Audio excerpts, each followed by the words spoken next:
Hi there, Loy Machedo speaking to you from loymachedo.com. Who's Loy Machedo? Think personal branding. Okay. Date is Saturday, 13th May 2023. Yeah.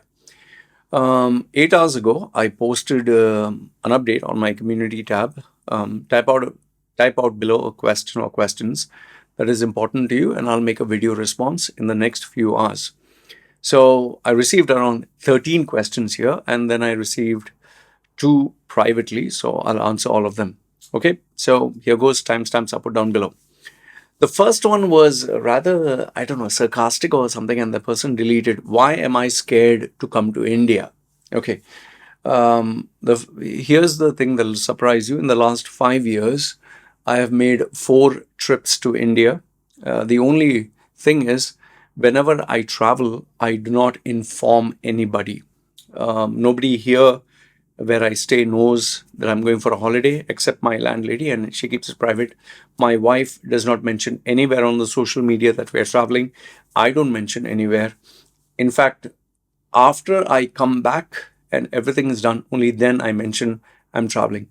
And if you are smart on social media, you'll never mention when you travel, where you travel, with whom you're traveling. It should always be kept confidential because robberies can take place, stalkers are there, and especially in my case, I get crazy people who I don't know what they get out of. They actually, some of them, I had this mistake only once where I mentioned I was traveling to a place and I actually bumped into this person at the airport. So after that, I'm like, no, I'm not going to take any more risks.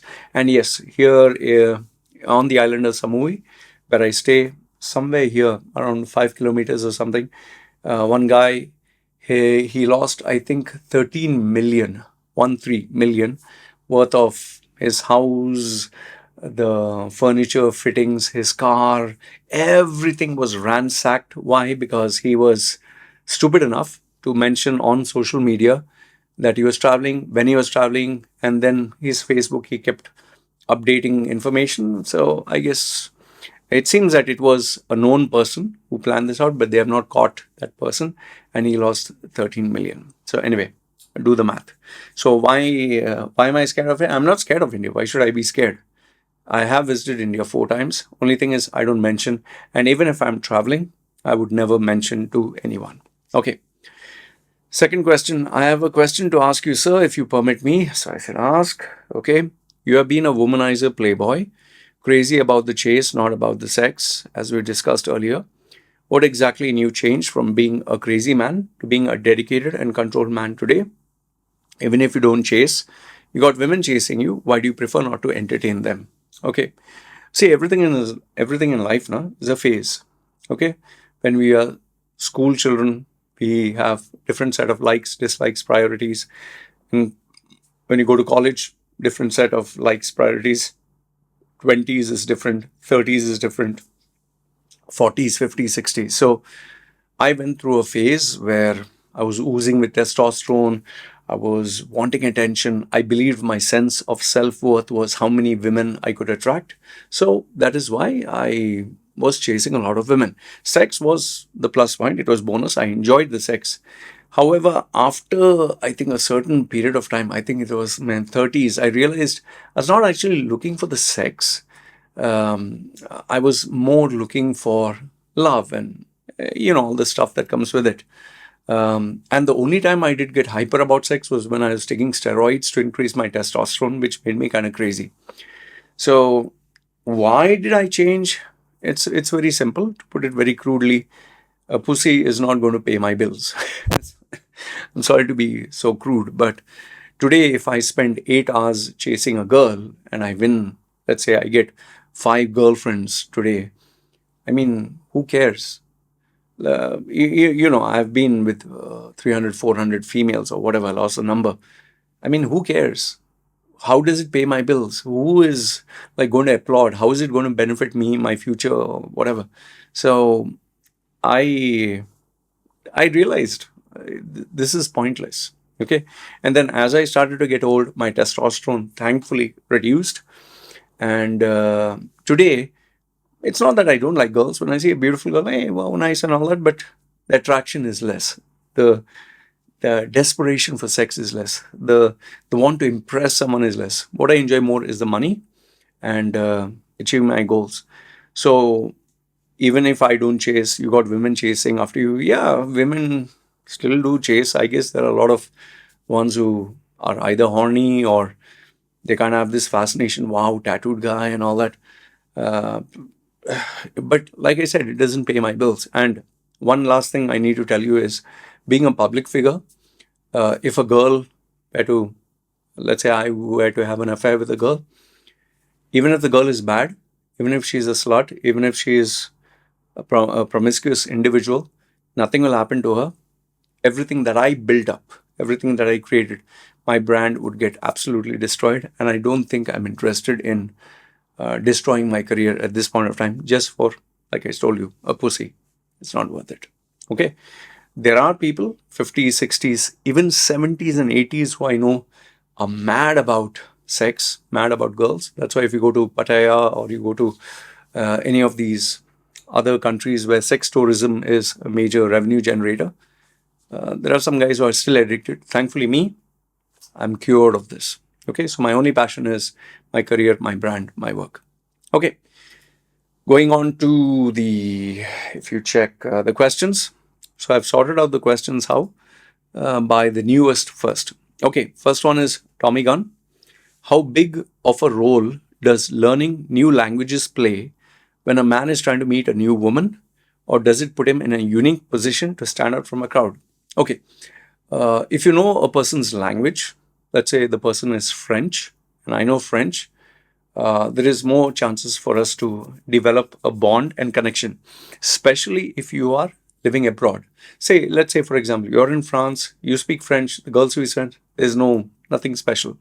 But if you go abroad and this French national is in India, and you being an Indian, you know French, then she'll be like, wow, you know French. And then the bonding takes place. So when you know the language of a person, become close. That is why my wife learned English much more faster, really fast, to bond with me so that we could understand each other. And that is why I made sure my baby knows Thai so that she can speak not only to my wife, she can connect with everyone else. So when you know a language, bonding takes place more. Yeah, it helps you score points, especially when you're abroad. But when you're in that particular country and everyone speaks the same language, it may not score many points. However, you will lose points if you are attracted to a French girl and you don't speak a word of French. Then she'll be like, I don't understand you. So knowing the language is always a plus point. And remember this much: if tomorrow you do get into a serious relationship with a female or even marriage and you don't know the language, a lot of complications can take place because the girl will connect to the people who speak her language, including her friends, and you will be left out. Okay, so I hope that helps you. Next one is Mehdi Malim. Always a daily contributor. Quick question: what was the last country you visited and the next one planned? The last country I visited was India. I kept that secret because it was a business trip. And before and after that, I had a trip to Bangkok. That was once again a multi-millionaire client of mine. Next one, it's not yet finalized, but when I do travel, it'll be kept confidential. Nobody will know where I go, and when I come back. That's always how it should be. Okay. Babita Pandhare. I hope I got that name right. What is most important, or what is more important, a dead end job with a high salary or a less salary but a great career? I think that all comes down to your priorities. There are a lot of people in the Middle East, lots, who work jobs that have no passion, they don't like it, they are bored of it, but because the salaries are so high, they continue with it, and because it pays the bills, it takes care of the children, the spouse, the parents. I mean, if you're earning a salary, a very big salary, like I know one individual who is working as a finance controller, she has no passion about finance. She has just lost it. She wants to take up interior designing and all that. But because she's earning in the range of, I think, $20,000 or $23,000, which pays the bills for her children, pays the bills for her husband, pays the bills for her family, pays everyone's bills. I mean, she'll still continue. So, and then you could say pursuing a passion, but not earning very high. For example, me, I'm living a life of my dreams, although I'm not earning like big millions and all that, but I'm very happy. So it all comes down to you. What is your priority, and at what stage of your life are you? So it is, there's nothing more important. It's from individual to individual. Next one, Babita Pandhare. Again, she said, recession is there. So how to get and switch jobs? Number one is make sure that your profile is completely updated, the best of what it can be. Second one is constantly interact, network, meet people. And third one is don't stop marketing and making yourself visible out there. Okay. And if there was a bonus that I would put in all this, try to get a mentor who has achieved what you want to achieve, who can guide you how to go about. Because when you meet someone who has achieved much more than you, that person can guide you uh, and help you making less mistakes than you'd normally would. Okay. Then Swastik Patel, Mr. Loy. Okay, Mr. Loy, first of all, thank you for your YouTube channel. It's amazing. So, a question I wanted to ask you is that how to be happy in life? Because I just realized that moment one problem is solved, I jump to another problem and worry about that. We know life is truly unpredictable. How to be happy and satisfied? I know it's a long process, but I want to start somewhere. Okay, how to be happy in life? To see, because Swastik, you're young, I'll keep it simple. Let's say there are 10 things you want to do. 10. When you complete task number 1, be happy you did this. Okay? Don't worry about, oh, what about the other 9? No, be happy in that moment. Then when you complete 2, celebrate and be happy about this. Don't worry about what will I do after 2 years, what will I do after 5 years, what about my mother, that way you will be miserable. And always remember, live for that moment. Live for that moment. Today you have health. Today you are alive. Today you have hands, your legs. Be grateful for what you have. And because maybe tomorrow, maybe all this will not be there. Remember, and if in case you forget, my wife, her father died suddenly. We were supposed to meet him after a week. He died suddenly. Nobody saw this coming. There was also one video is coming up. There was a death in my wife's family. This guy was about to get something for the wife and kids after completing his work, got hit by a car. This actually happened, latest one. So be grateful for what you have and be happy with what you have. It all comes down to expectations. Lower the expectations, you'll be easily happy. If you have such high expectation, you want a perfect life, you'll be miserable. So how to be happy in life? One thing at a time and be happy about it. Be grateful. Others, remember, you might lose that blessing. Aaron Kolhoff, comparison between Dubai and Oman jobs lifestyle. Dubai is like fast and furious. Oman is like a retired life. Dubai is super expensive.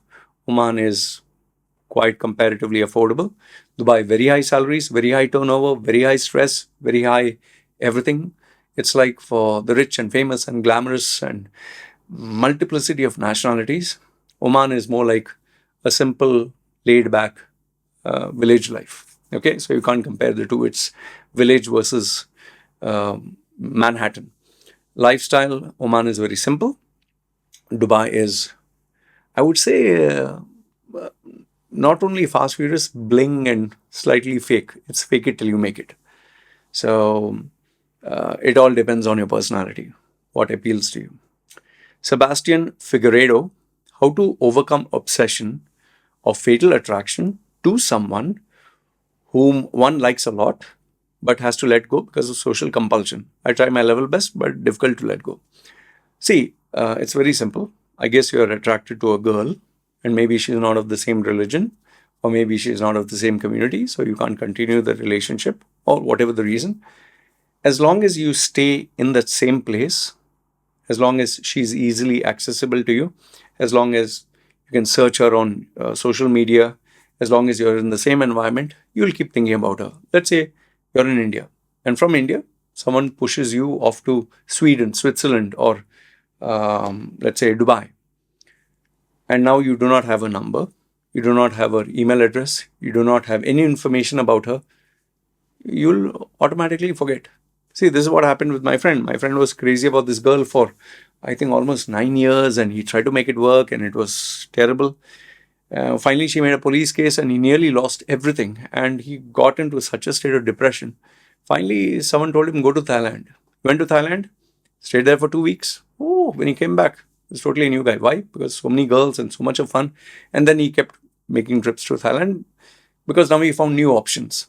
And very soon, this girl who he was mad about, she got married and she went off to India. So he totally forgot about her. So if you want to change anything, change your environment, change every possible access to information that you have, and get busy. Trust me, automatically in time you'll forget. Noun known 9 asks, how would the role of AI influence political religious matters over the years? And do you believe in ETs? I don't know what is ETs. Okay. AI is definitely going to influence people. It's going to influence their habits. It's going to influence processing of information. Politicians are going to figure out some way or another to use it to their benefit. Religious leaders are going to use it to spread their religion. Like you have many religious channels, you have religious leaders who broadcast through YouTube and Twitter and all that. So they will try to figure out a way to use AI to their benefit. Okay, and it'll be faster than you think. Whenever there's a new technology, these people are very enterprising. So, how would the role matter? Oh, it's already started, and I would say it's just going to accelerate. Okay, Black Pilled Man. What video games are you currently playing right now? The game that I'm currently playing is Return to Castle Wolfenstein. It's an old game, but unbelievable. I never thought I would like the game so much. Every day, I'm making it a point to play one small chapter of that game. So, Return to Castle Wolfenstein. It's a very small game to download. It's not expensive because it's old, but really incredible. The graphics are not so great, but it's a really entertaining game. I'm enjoying that. And then after that, I might go to Sniper 4. I want to complete 100% of 100%. Let's see, Sniper Elite 4 or 5. Next one is Sai Al Had from Pakistan. Is a Pakistan flag. Hi, sir. Has technology reduced extremism or not? See, technology is like a tool. Okay, let's say, for example, someone has a smartphone. Okay, and he has an internet connection. Now you can either download apps like social media apps, Facebook, Instagram, TikTok, and keep looking at content and scrolling, or you can download maybe educational material or YouTube and look at videos to help you study, or you can use it to chat with your friends and have video conversations, or you can download all games. So imagine smartphone with internet and free apps. You can choose games, education, entertainment, whatever. So it's a tool. So in answer to your question, has technology reduced or increased extremism? It all depends on the application. The tool doesn't decide. You, the user, decide, do you want to do good or bad? And personally speaking, I think good and bad, there's always a constant battle. This will never end. So technology, you can use it or misuse it. That's how it is. Rahul Kashhelkar. What is the difference you find between Thai law and order and UAE law and order? What is the difference in working over there? Police means who is more efficient, more intelligent, and accurate. Okay, Thai law is different from Dubai or UAE law.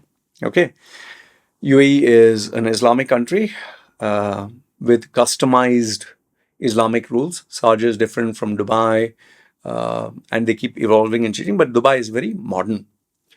Thai law is, they have certain laws which have been followed for over the years, but I wouldn't say that they are as modernized as Dubai, because Dubai is quite fast. They keep changing everything. In terms of size, man, Thailand is massive. Dubai is just a dot. It's like comparing India, the whole of India, to your city.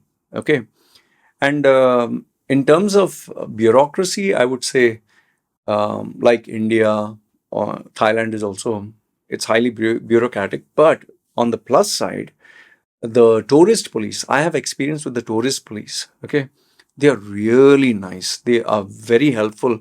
They really take care of the tourists. So my experience has been predominantly with the tourist police, and it has been fine. I did go to the police once when there was a guy who tried to attack me or something. Yeah, that's another story for another day. So there I went to the police, and I just felt like I was in India. Okay, so there are many floors and many levels, and take a slip and this, but they try to make it as quickly as possible. Okay, but keep in mind, I have been 40 years in UAE, and I hardly been 5 years. And here in Thailand, I keep a very low profile. I hardly go out. I hardly meet anyone. So, that's how I am. So, who is more fast, efficient, and more intelligent? Very hard for me to say because um, I've not interacted with them much. But modernization and getting things done fast, I would say Dubai, because it's a very small place and it's very easy to manage. And the ruler, Sheikh Mohammed, he always likes to make it the fastest, the best in the world, and he takes a lot of interest. So Dubai is quite modern that way. And remember, it's a very tiny place. Okay. Then Nasi Sarhan, insights on dealing with children and teenagers of today's age. Oh, I don't like to deal with teenagers and children. So especially youngsters, I just I don't have the patience. I don't have the time. I'm really very busy. So if you're asking as a parent, my own child, one is more than enough. If you're talking of dealing with other people's children, I keep away. I just don't want to deal with them. Uh, that's why even on WhatsApp and all that, sometimes it just drives my head in with the drivel that they talk. But if you're talking of dealing with them generally, it all depends on that child's upbringing. There was an incident that took place a few days ago. A 16-year-old boy, 16, sends me a message. I want to join the youth group, fine, and the adult group. So adult group, I was expecting him that he was asking me because I have groups for age of 40, 35, like that, different groups. Then he told me no, he wants to join the youth group and the pornographic group, the where adult. Imagine he's 16 years old, huh? 16. I'm old enough to be his father. Out of the blue, he just gets in touch with me. Can you let that sink in? A small boy asking a grown man, I want to, and that also with no shame, nothing. He gave me his real identity, everything, his ID card. I want to join a group of for porn. Just an Indian boy. Just imagine the values they are bringing. I really wanted to tell that boy that let me talk to your father, but then I realized it's no point. So I told him, I have all your details. I'll make sure that one is your family comes to know, your school will come to know, everyone will come to know. Do you want that to happen? No, no, no, no, no. Okay, fine. Then, in a very polite way, or rather, I told him, fuck off. Don't ever get in touch with me. So, that is today's teenager. In fact, one video is coming up where one young girl, hardly teenage, is asking me about open sex. Just imagine, I'm old enough to be a father. She's asking me, what do you think of open sex? And she was trying to get frisky with me. I told her, my dear, I don't entertain such conversations. So go figure. I'm not saying all children are like that, but today's generation, you have to be very careful. Okay. And last but not the least, Riaz MH, chasing money versus peace, about rat race to become more rich than UPS. I don't understand your question. Like, are you asking me which is more important, chasing money or peace? For me, it would be, I definitely need money. What am I going to do with peace? If you mean peace of mind, yes, you do need peace of mind, but you don't have money, you don't have peace of mind. And about rat race, see, it's not that everyone is looking forward to get into the rat race. It's just that we don't have options. People did have options. Trust me, everyone will go for their passion, become a wrestler, become a film star, become a singer. But one has to be practical. So you are taking the rat race. And to become more richer than your peers, yeah, if you get into the rat race to try to show off and be richer than others, you'll forever be miserable. Just focus on yourself and try to be the best of what you can. So these were the questions that I received from all of you. I hope this helped in a little bit of engagement. So next time when I post, these questions, feel free to comment down below. And yeah, that's about it. You guys take care. It's me signing off. Ciao.